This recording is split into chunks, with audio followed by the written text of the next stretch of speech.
guys, this is Sim, welcoming you back to DTTV. Today we're going to look at some more complicated modelling than the stuff you've done before. As you can see here, we're working our way towards doing a craft knife and all the component parts that are inside it. So this is the first part of the tutorial, and you'll be making the left hand side of the product. So we're going to go to File and New. And throughout this process, what I'm going to do is I'm going to talk you through different ways of doing things. So we're going to have different ways of looking at the views and various other bits and bobs. Now normally we use corner rectangle, but today we're going to use center rectangle. And I'm going to go normal 2 using the standard tools.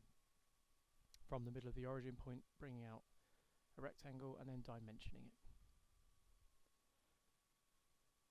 That one's going to be 30 by 20. And you notice that the centerpiece here is pointing at the origin point, and that's really important because that's going to dictate everything that follows. I've exited out to the sketch. I'm now going to sketch again because we're going to create a loft. And what I'm looking for here is the plane that cuts perpendicular through this, so at 90 degrees. As you can see, it's the right plane here, so I've clicked on that one and I'm going to go normal 2. So I could use the normal 2 there, or I can click on the plane here. So it's completely up to you which one you use, the preference is yours. So first of all, I'm going to set up using my center lines. You'll notice that I use the center lines quite regularly throughout this process to give me given points, and you'll use this a lot. So that's 80 millimeters to that one, center line again, and I'm going to come up from here. Double clicking to remove the center line, and then I'm going to give it a distance here of 4. That now gives me my points that I can put a 3-point arc through, and this is the path that my loft is going to follow. Roughly give myself the curve that I know I want.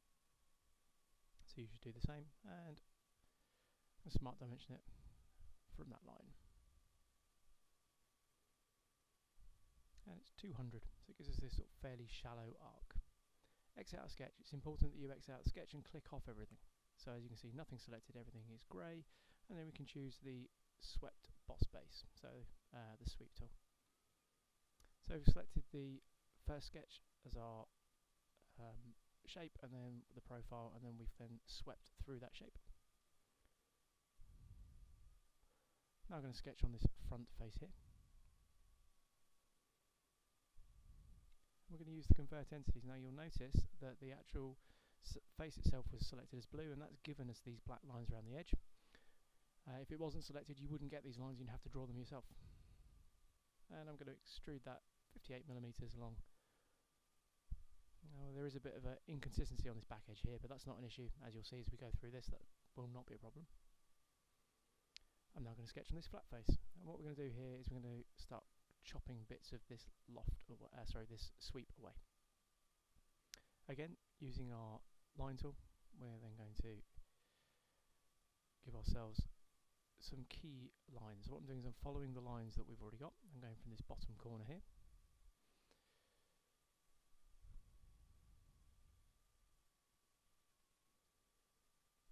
And what I'm going to do is I'm going to find this until we get our 45-degree angle. Now, this doesn't always pop up.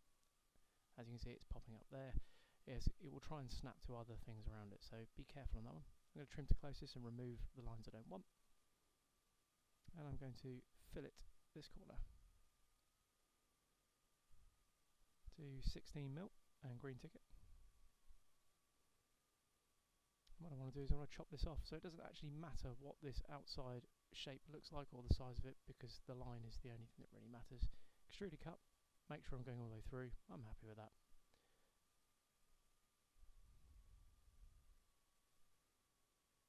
So back to the original shape again, click sketch. You'll notice it's selected, and I've clicked convert entities, same as last time, to give us another sketch. Exit out that sketch because we're going to be doing a second sweep here. Finding the same plane we used previously, the right plane, and go normal 2. Again, same process. I want to put in my 3-point arc, but I need to know where it's going to go, so we're going to use the center lines. From this bottom corner, it's important that you pick the same places as me.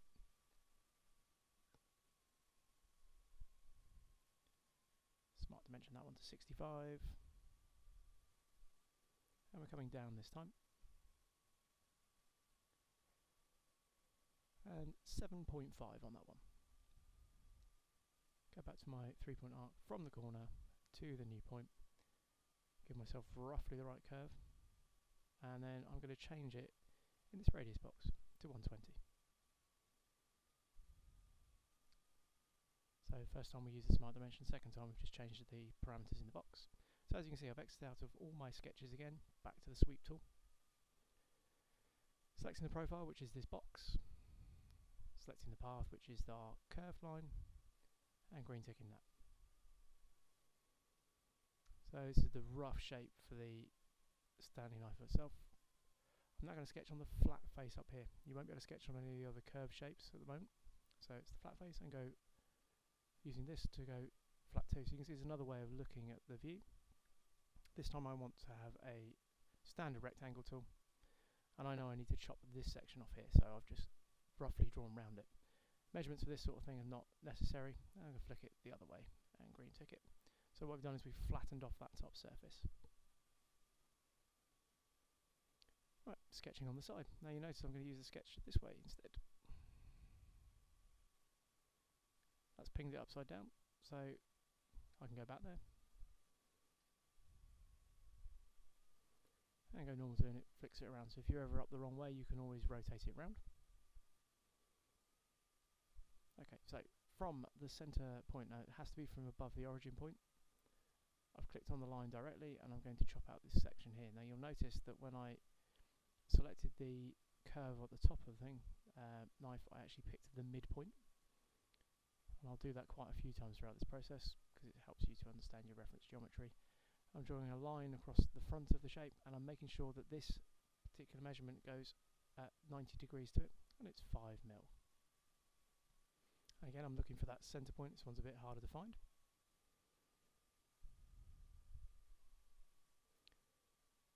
So I'm going to use that one, and I'm going to click to the top of the line there.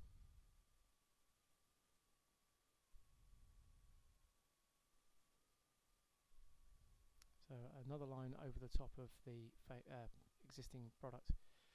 Clicking on the two lines, so they're both selected. This is a 4 mil fillet. Green tick that one. And again, we want to chop off this bottom section, but this line around the outside doesn't matter as long as it joins up at both ends and makes an island as normal. And as you can see, that's going to work quite nicely when I do my extrude cut. Again, it's long enough, so I'm going to remove that.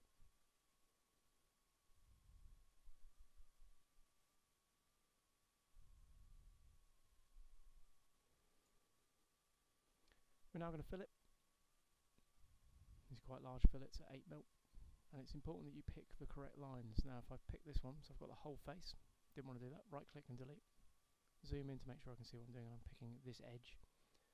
And I'm going to propagate. Now as you've noticed, I've selected 2 of the lines, because tangent propagation is on, it's selected it all the way to the far end. I'm going to do the same on the other side. And again, it does the right thing, and I'm going to green tick that.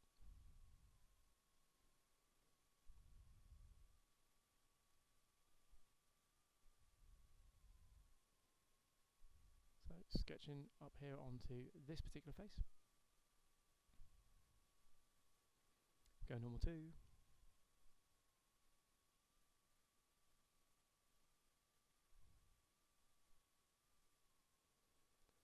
Now this bit's a little bit more complicated because we're going to cut the curved shape into the front of the blade. So I'm just drawing a line randomly here. And then I'm going to smart dimension between the two. 3.5.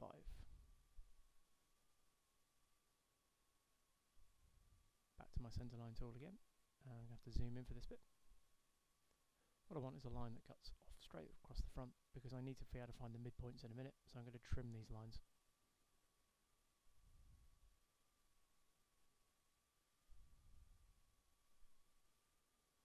From the center point here, coming out to the far edge.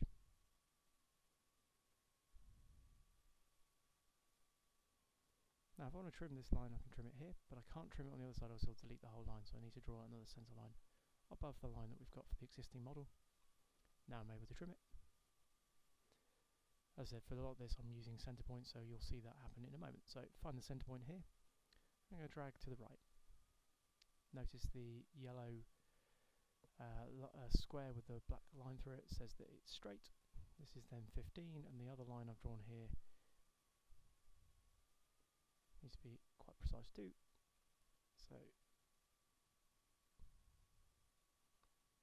2.01 on that one.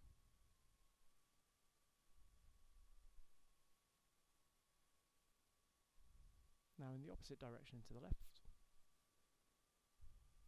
and we're going to come up from this point as well, and you'll see how this works in a minute.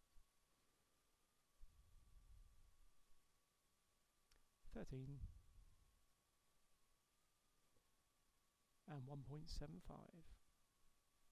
So I've now got my points that I need. I'm going to use the spline tool or the path tool.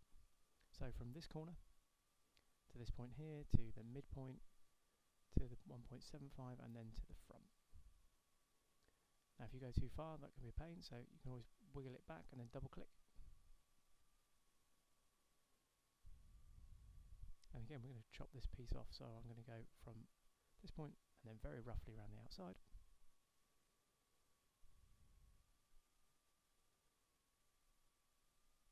I'm going to mirror these entities if I want them onto the opposite side. Now it's automatically selected this line, which I'm happy with, so I'm just going to pick the other lines, and now I need to tell it where the middle is, and it's that original line here.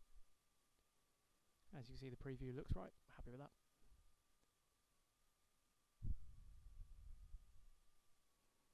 And we're going to cut that through. Now at the moment, this is as if you were modelling the whole product. Obviously we are only doing half because I've already modelled half of it for you. So should you be modelling your own, you'd have to go through this process with this mirroring, etc, etc. However, we're now going to chop this in half. So selecting on that top face, finding a midpoint, and then just drawing a rectangle. Make sure your rectangle is on the correct side, because otherwise you'll chop the wrong half off and you'll be modelling the same half that already exists. Happy with that. Green ticket. That gives me half of a model. So this is the bit we're going to work on. We're now going to shell it, fillet it, and do various other bits and bobs. First thing to do is to chamfer the top edge. Now it's distance, distance. You should put in 4 and 2, and then select the correct lines. Yours may not look the same as mine when you do it, so be wary. And I'm going to work my way along the lines, selecting them in turn. You'll notice I'm not just selecting random lines along it, I'm actually picking them one after the other. At the moment it's going around the corner, I don't want it to do that, so I'm going to uncheck tangent, and it then stops on this corner for us. You'll notice that it is narrower than it is deep, so the 4 is the distance down and the 2 is the distance across, so you need to make sure yours is the same. And I'm going to do a fillet here as well. Now whereas last time we switched off the tangent, on this one we can actually use it. So all I'm doing is selecting one single line, and you'll notice that the tangent goes through and then it narrows and it gets this whole section just because I've selected that line on its own. Green tick that. And that in principle is our basic shape. I'm now going to shell it.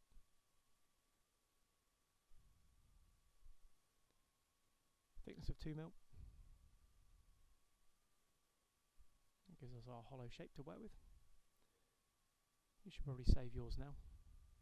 And I'm going to zoom in and sketch on this particular face here because I need to work out where the midpoint is. Again, we're going to use the origin point, which should be sat in the middle. And the radius of this is going to be 4, so the diameter is a total of 8. And I'm going to extrude this up. Now when we extrude it, I'm going to do it to surface. I'm going to pick the top surface of it so it knows how high I want it. Equally, I'm going to draft it. So clicking on the draft symbol and then typing 4 degrees in there, and you'll notice it's now narrower at the top than it is at the bottom. Back to my sketch tools, sketching on the top surface.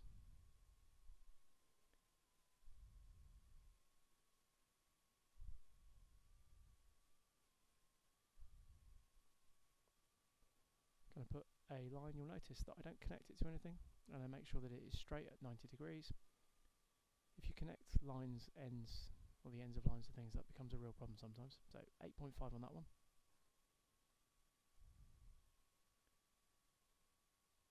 And then off there. Again, I'm deliberately making this longer than it probably needs to be.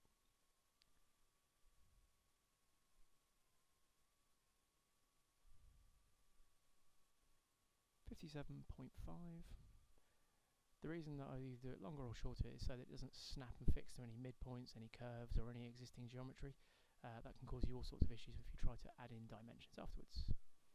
So that one I accidentally clicked on the line below, so I'm just going to remove that and do it again. So a similar issue in terms of snapping to things. So I've zoomed in to stop that from happening, and that's now 2. Continuing on my centre line. 18 on that one, and then we're going to go down. Again, making sure it's sitting at 90 degrees.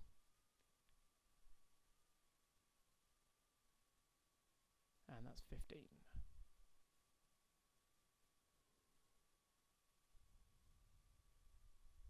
So yours should now look like this.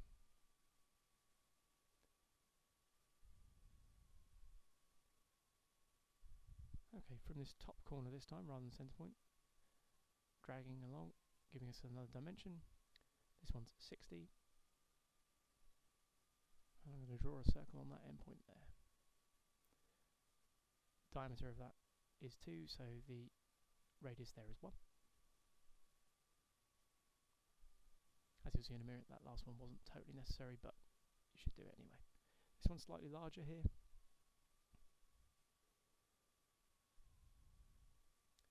So smart dimensioning this one differently. 5.5. And another circle on this point here. Again, being careful not to snap it to any of the existing geometry. 2.75 as a radius because I'm doing it with the controls in the drop down. So there's different ways of doing it.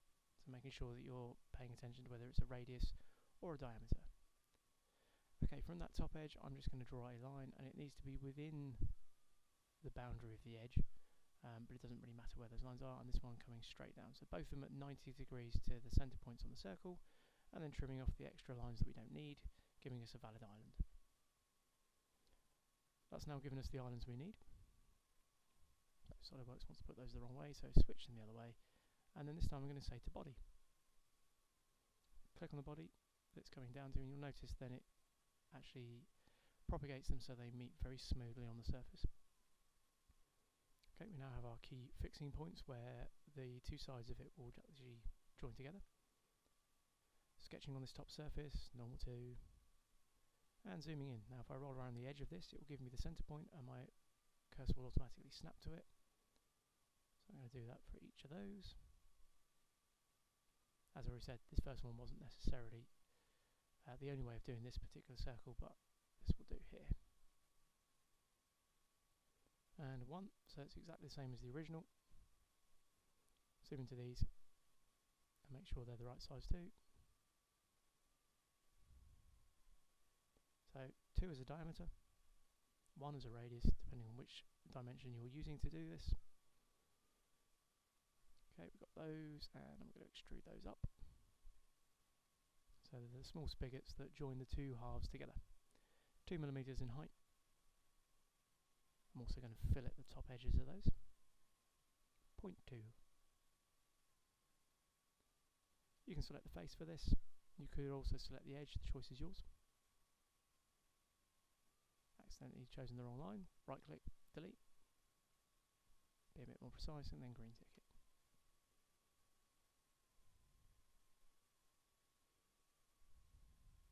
Okay, now we're going to sketch on this surface again.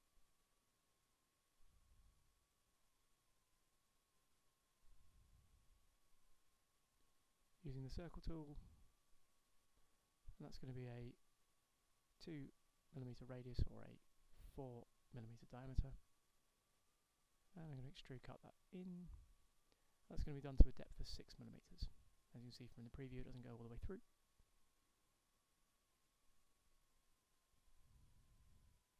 Once again, sketching on that surface again. Normal to. And what we're going to do now is we're going to start creating the webs. Now, you can use a normal line, or you can use a centre line for this. There is a webbing tool which you can use, which is quite complicated and doesn't always generate as students want. So I'm just going to do this a slightly different way. sort of probably a more simplistic way. What I've done is I've got my centre lines in, and then I'm going to draw 2 more lines parallel to that now. All I'm making sure is that these are straight. As you'll notice, the endpoints are sitting within the boundaries of the shape as well, so I don't have to snip anything off in a minute. And what I'm going to do is I'm going to dimension between the centre line and that line, 0.75, and the other way. I could have done this with offset entities, but sometimes it makes a short error where the centre line in the middle actually converts into a standard line, which you may have noticed on one of the other previous tutorials. So I'm just going to join those ends up to make it into a valid island. We also need to not have the web going through the centre, so I'm going to zoom in, use the midpoint and just drag and drop it so it snaps on top. That gives me the circle which I can then trim to. So trim out the lines I don't want, the ones in the middle first of all, and then the ones of the circle that I don't need either. Green tick features and then extrude, and again in here we're going to go to body, click on the body, and as you can see, previews it, green tick it. So webs and features like this are a very good way of improving your grades in your coursework, so you should consider how component parts are fixed together and how they are strengthened. So adding this level of detail in is really good. So from the centre point, straight across, and then 2 lines which I'm not connecting to any particular part of this vertical line. Pop those in so they're 2 different lengths. 8.5, 38, and then I'm just going to simply draw a box. Now the box needs to overlap the top edge of the blade, because what we're doing here is we're actually going to chop a slot for the spigot to move up and down, as you'll see when I do this cut. So it's chopping into that top edge of there, 2mm, so you need to make sure that yours chops away the same section that mine has. Same surface again, using a slightly different way of sketching on it. Normal way of looking normal too. Okay, this bit needs to be quite precise in terms of how you go about it.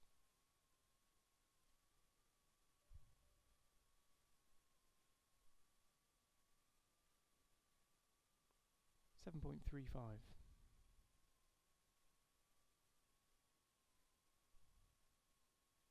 And from that new point that we've created,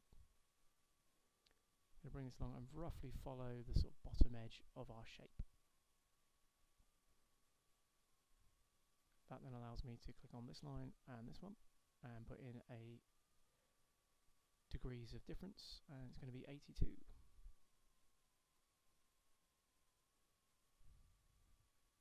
Clearly being precise with our dimensions is important at this stage to make sure that the 2 sides connect properly.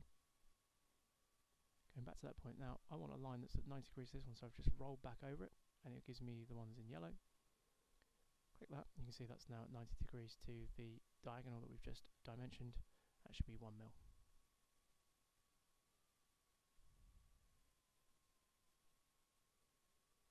Different way of doing a line that's parallel. Click on this one.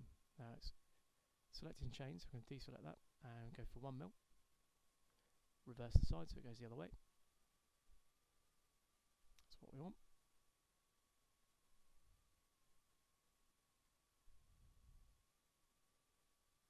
Okay, and then within the boundary, because we want the 2 to merge as a face, click on there and I'm going to trim off these end pieces.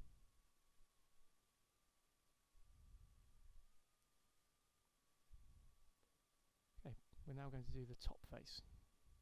So use the top line, reverse it, and then this dimension here, 20.52. That has to be precise, otherwise you'll get collisions and issues.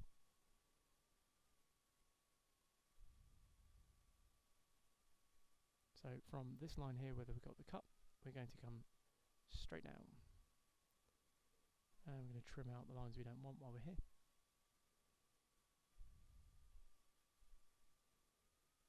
Now by rolling over this line and then clicking this point, it should then give me the line that keeps it completely in line with the original. Click above, circle, come back to give us an island of this sort of pointy shape. Green tick. have a quick check that we've got the bits we want, and then again back to our extrude, and guess what, up to body, click on the body. Okay, this isn't previewing, which is always a concern. That sometimes means that something's been sketched wrong, there's a part that doesn't quite meet, or you've got an extra body.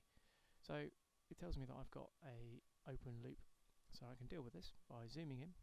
You'll notice the sections start going pink. So roll between those, so I've got that section, roll between this, and then go to here.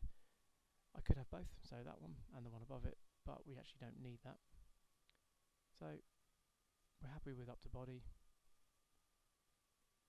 That's the face that we want it to choose, green ticket. So yours might have worked the first time if you'd have drawn it better than I did, or you can do it the way I have. Alright, we're getting there now. Some fairly complicated sketching on the front here to allow the blade to come out correctly. So zoom in so you can see exactly what you're doing.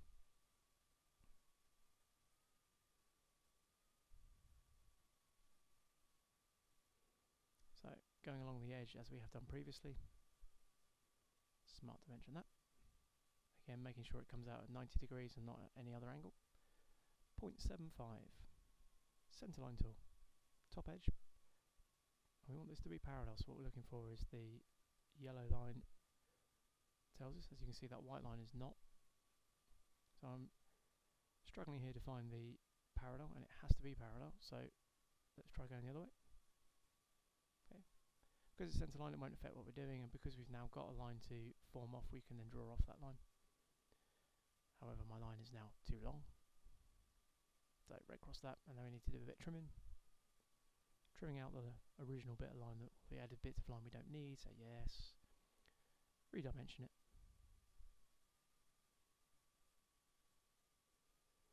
.35.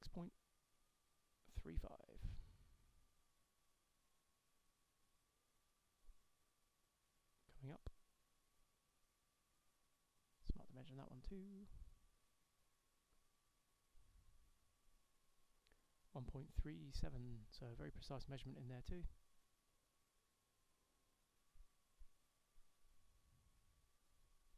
Now we're just going to use our line tool to join that point to that point.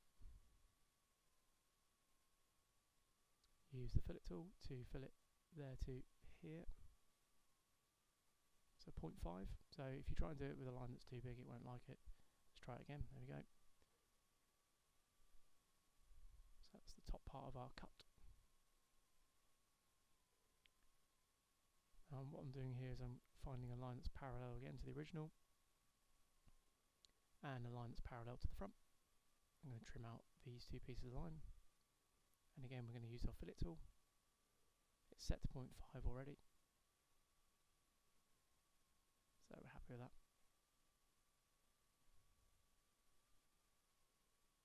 Back to our line tool, find the midpoint to the end of there, and this one down to your original line. That isn't particularly important, and again just around the outside so that we're joining and making ourselves an island shape. Double click this so I can green tick it, and extrude cut, and that's previewing, so it's happy with that, and I'm going to set that to 0.5mm and green tick it.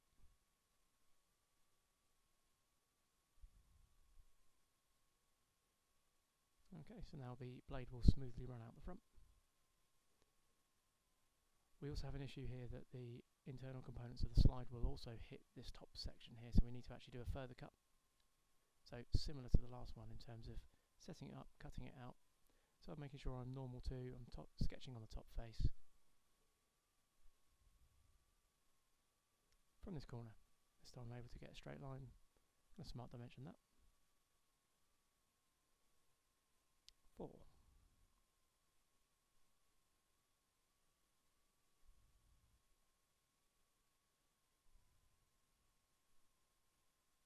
So coming up, give that a dimension 2, and we're just going for 1 on there.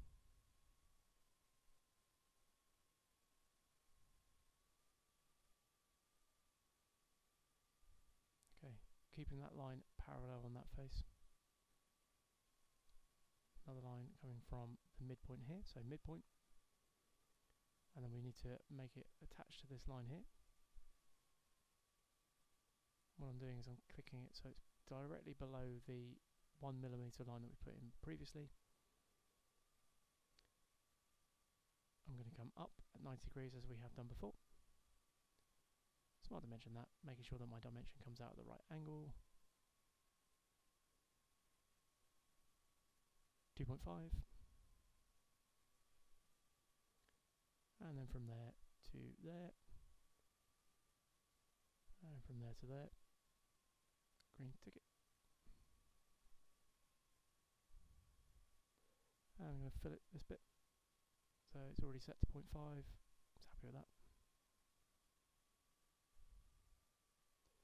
And then features, green to that. And extrude cut.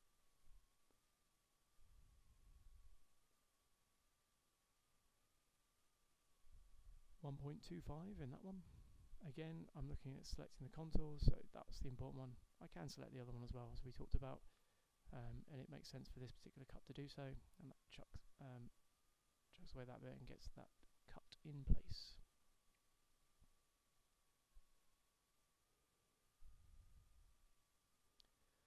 We're now going to sketch on the opposite side. Time to brand the product. And I'm going to plan how this fits. So again, using our center origin point and a couple of lines in there, and then smart dimensioning between the point and the line coming up here. This one's then 14. Right, now with the text tool.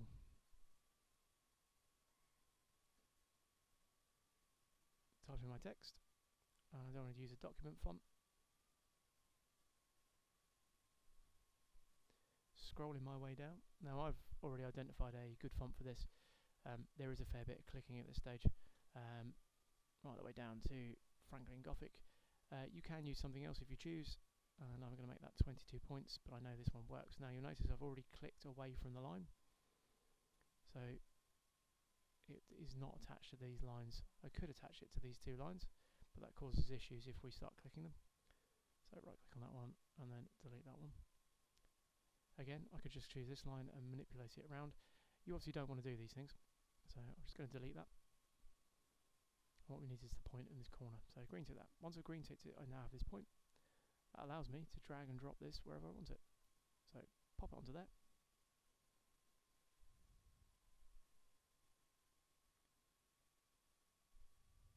And then features, and then extrude cut. So I've rotated my view around so I can see what I'm doing.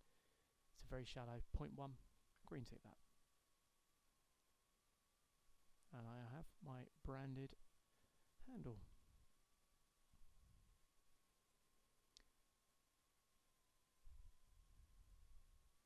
Final thing to do is to fillet some of the edges to allow us to identify the split line. And there's going to be 3 different sections to this. So this line and this line, so the top edge. It's a 0.2mm fillet, so that's that one. Back to my fillet tool again. Again, choosing my lines in order. That's automatically chosen the others around the corner. Happy with that, 0.2. And then back for the last fillet. Bottom edge.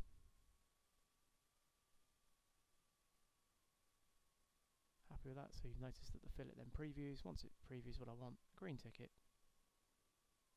And there we go. So that's the second half, well, your first half, but my second half. So save that.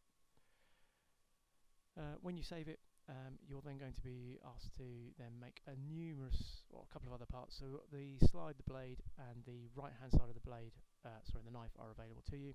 You'll then need to make the spring and the bolt that sits through the middle of the other part, and then make the following technical drawing. The technical drawing is on A3 and includes an exploded diagram, as you can see at the top. That's something that is covered in another tutorial on DTTV. Okay, thank you very much for watching.